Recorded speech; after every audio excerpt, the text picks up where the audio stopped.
hindi ko po maintindihan kung bakit hamit na hamit itong si Sara Duterte at itong kanyang mga kaalyado na mapatalsik, itong si PBBM. Maliwanag naman po mga kababayan na walang ibang ninais ang presidente kung hindi matulungan, mapagserbisyohan, maibalik yung naitulong ng taong bayan sa kanyang pagkapanalo bilang presidente sa mamamayang Pilipino. Bakit pinapatalsik pa rin siya? Bakit may mga gahaman pa rin sa kapangyarihan na gustong mawala si PBBM para makuha nila yung posisyon na inaasam-asam po nila?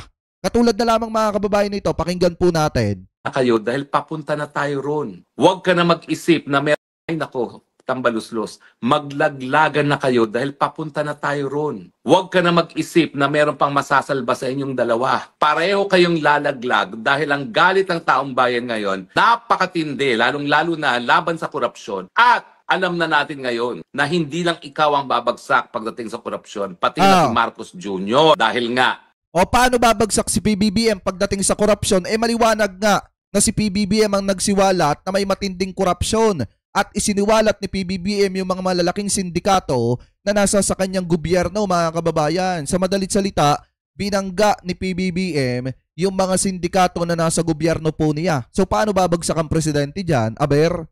Wala namang tambaluslos kung hindi ka tinalaga ni Marcos Jr., wala namang Zaldico kung wala rin tambaluslos. Wala rin sanang korupsyon sa budget kung hindi yan pinirmahan ni Marcos Jr., wala sa mga insertions kung yan ay binito ni Marcos Jr. So you're in the same boat. Huwag ka feeling Panginoon dahil... Eto Harry Roque, hamon ko sa'yo, bakit hindi mo kayang batikusin si Chis Escudero? Hindi, ako nagtatanong lang naman. Bakit hindi mo kayang batikusin si Chis Escudero? Bakit hindi mo kayang tanungin si Bongo patungkol dyan sa mga ghost project dyan sa sa DOH? Diba? Kung talagang may malasakit ka, Harry Roque, kapal-kapal na mukha mo, kung talagang may malasakit ka sa mga kababayang Pilipino natin, bakit hindi mo tanungin yung mga ghost project na nangyari dyan sa DOH na kung saan naiilink etong si Bongo? Bakit hindi mo tanungin etong si Bongo patungkol dyan sa mga CLTG na yan? Sa mga Alfredo Builders, sa ugnayan niya sa flood control. Diba? Alam nyo, mahirap kay Harry Roque, mga kababayan, masyado mo naman pinoprotektahan yung mga kaalyado ng Panginoon mo. Bakit hindi mo kayang batikusin yung mga mismong kaalyado ni Sara Duterte na talagang involved dito sa maanumalyang flood control? Katulad ni Bongo, di umano. Diba? Na handang itakwil at handang mawala ang pamilya, mailigtas lamang po ang kanyang sarili. Kami, kayang-kaya namin batikusin si Martin Romualdez kung gugustuhin namin. Lalo na kung may sapat namang ebidensya na makakapagpatunay na siya po, mga kababayan, ay talagang sangkot. Si Harry Roque, yung mga DD-shit vlogger dyan, kaya nyo bang batikusin si Bongo? Diba? Anyway, tuloy pa po natin. Dahil bagamat, kung isisiwalat mong alam mo, mapapabilis ang pagkabagsak ni Marcos Jr., babagsak at babagsak ka pa rin. Dahil ikaw ang talagang pinagkatiwalaan na parang henchman ni Marcos Jr. Ang sasabihin lang ni Marcos Jr., ay naku, lahat yan nangyari. Dahil yan ay ginawa mismo ni Tambaluslos at wala naman akong partisipasyon. So paano ka ngayon magsasabi na ikaw ay hindi most guilty kung sasabihin ni Marcos Jr. na ikaw naman talaga nag-implement dyan? At saka sasabihin niya, tignan ninyo, ilang beses nag-deliver sa bahay niya sa Forbes Park. Ilang beses lang nag-deliver sa Aguado na nasa Malacanang. Ibig sabihin, mas marami talaga ang kinita ni Feeling God kesa doon sa dinideliberahan niya sa Aguado. Ayan mga kababayan kasi sa totoo lang, alam niyo po ba kung bakit panay ang presko ni Sara? Panay ang paninira ni Harry Roque? Yung mga vlogger ni Digong, giyang na giyang mga kababayan na ipagtanggol etong sina Sara Duterte, yang sina Paulo Duterte. Kasi alam nyo, pagka lumalim ng lumalim ang investigasyon sa maanumalyang flood control project, possible na baka makalkal yung 51 billion na hinahanap kay Paulo Duterte. Di nyo alam yon mga kababayan? Kasi pag lumalim ng lumalim ang investigasyon dito, natural, talagang masasangkot sina Bongo, masasangkot itong mga senador na kaalyado ni Sara, masasangkot ang kapatid ni Sara Duterte na si Pulong Duterte kasi napakalaki po ng 51 billion pesos. Diba, biruin nyo, yung hinahabol kina Saldico, magkano lang yun? nasa 8 billion pesos mga kababayan. Pero kung titingnan po natin, ang laki nung hinahabol kay Paulo Duterte ng taong bayan, 51 billion pesos. Diba mga kababayan? Ngayon, kung lumalim pa yung investigasyon, possible na madali dyan mga kababayan si Paulo Duterte. Kaya ganito na lamang po sila kaingay. Ngayon, na kahit si Sara Duterte, talagang nagpapapress con para sirain si PBBM at idawit ng idawit mga kababayan at palabasin na si PBBM ang ulo dito sa maanumalyang flood control. Maliwanag ga na ang presidente po ang nagsiwalat ng kagaguhan na pinaggagawa nitong mga ito kahit ng kanya mga kaalyadong iba. Diba mga kababayan, biruin nyo kung ano ang itinaya ni PBBM dito. Gaya nga ng sabi ni presidente, wala siyang pakialam kung may masagasaan dito na kaalyado niya o kahit pa kamag-anak o kahit pa malapit na kaibigan. Ang mas may pakialam siya para dun sa mga kababayang Pilipino natin na binabaha at para dun sa mga kababayang Pilipino natin na dumadanas ng hirap tuwing lumalakas yung ulan. Kasi nga hindi makapasok sa eskwelahan, hindi makapasok sa trabaho. At apektado yung kanilang kabuhayan. So ngayon, yun ang mas tinitingnan ni presidente kaysa dun sa mga kaalyado, kaibigan, ang malapit na kamag-anak. Kung mapapatunayan naman nagkasala yung mga yan, o di mas mabuti na dapat ikulong. Pero gaya nga ng sabi ko mga kababayan, sa issue po ni Martin Romualdez, ni Chis Escudero, kung mapapatunayan naman po na sangkot yung mga yan, di ba mas maganda na dapat lahat yung mga yan makulong? Hindi lang dapat si Romualdez, si Saldico, dapat kahit yung mga senador may makulong dyan. Hindi pwedeng wala.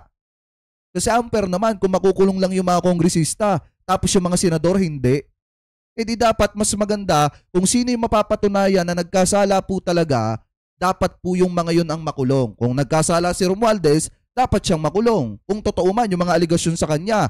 Kung nagkasala si Saldico, dapat silang makulong. Pero hindi naman pwede mga kababayan na makukulong yung mga kongresista, si Chis ligtas, sina Joel ligtas, hindi pwedeng ganun.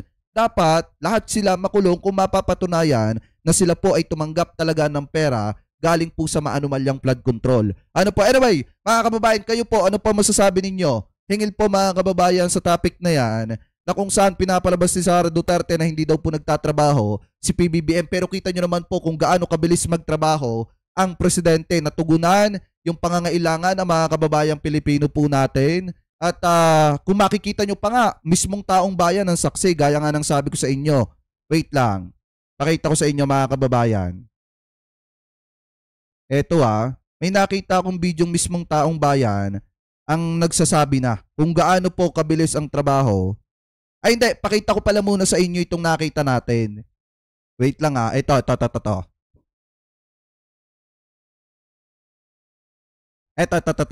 Ikini-credit natin to kay Andre Clarence Kanya po yan, hindi po yan natin.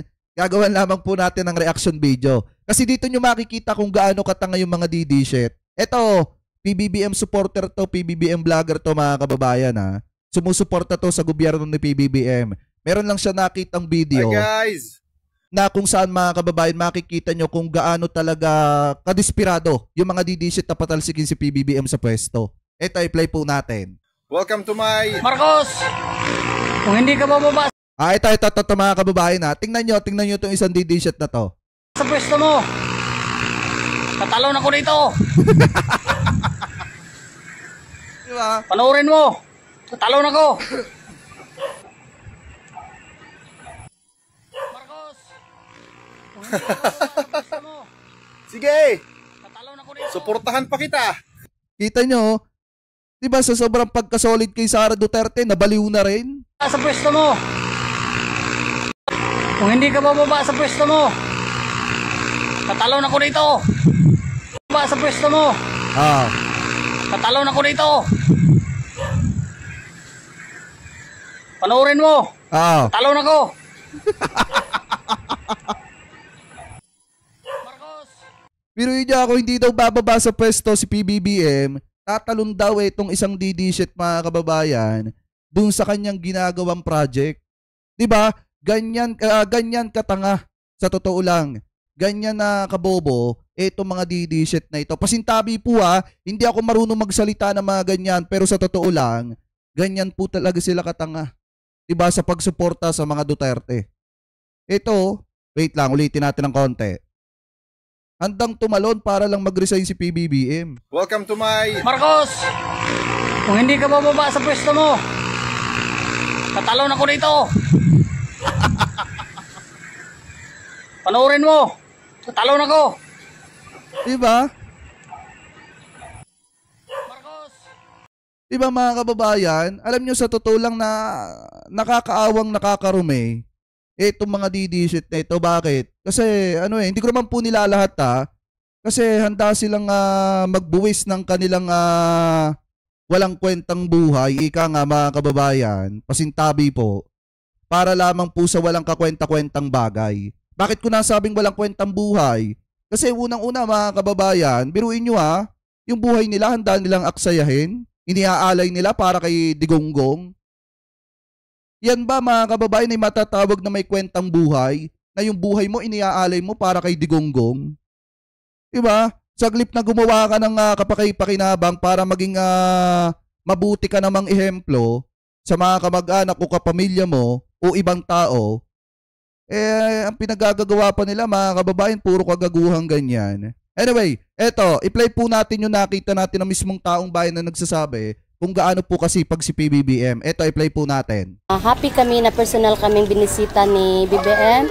At saka nagpapasalamat talaga kami na pumunta talaga siya dito sa amin at Ito, sa Northern Cebu to mga kababayan niya mga sitwasyon namin dito.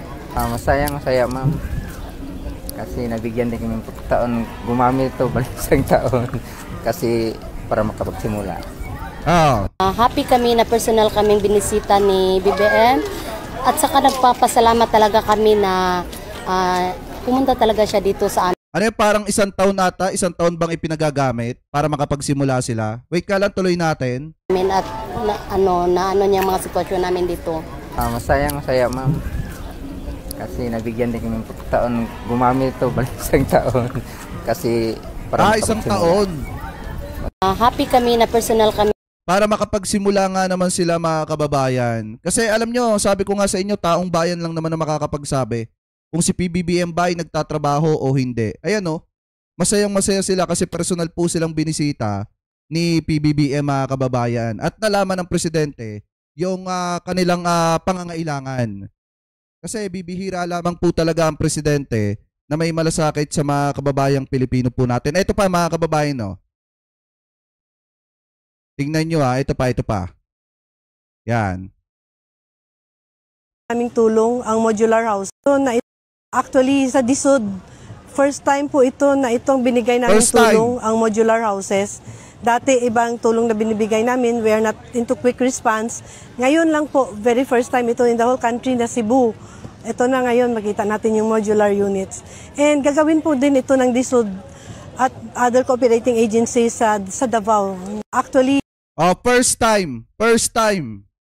Maliwanag ba kababayan sa dami ng dumaan na presidente, first time lang nangyari na pag may matinding kalamidad, sa isang lugar, ganito po yung ginagawang tulong.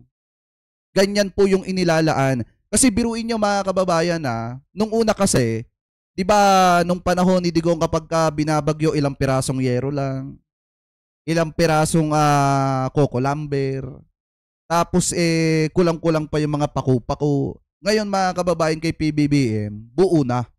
Tapos maganda pa, yung matutuluyan at pwedeng magtagal yung mga kababayang Pilipino po natin. Biruin nyo sinabi nung isang lalaki kanina, habang nagpapasalamat kay PBBM, isang taon daw silang pwedeng tumira hanggang sa makabangon. So ngayon, napakalaking bagay po nito mga kababayan kasi matinding pag-asa po ito para sa mga kababayang Pilipino po natin na makapagsimula sila at the same time habang nag-iipon sila ng nila mga kababayan, pang simula nila, meron silang tahanan na pipwedeng silungan habang nag-iipon sila. Mga kababayan, ito yung tinatawag na na pansamantalang tirahan hanggang sa makapagsimula ng panibagong buhay yung mga kababayan po nating naapektuhan ng mga kababayan, ng kalamidad. So yan, kung titingnan nyo mga kababayan, ganito po katindi ang ginagawang pagtatrabaho ni PBBM. Ito first time lang nangyari sa Northern Cebu, yung matulungan sila ng ganitong klaseng tulong mga kababayan. Anyway, ngayon punta naman po tayo mga kababayan dito naman po sa next topic po natin. Pero bago po tayo pumunta sa next topic po natin, comment below na lamang po kung ano po masasabi nyo. Hingil po dyan mga kababayan. Ano po, eto.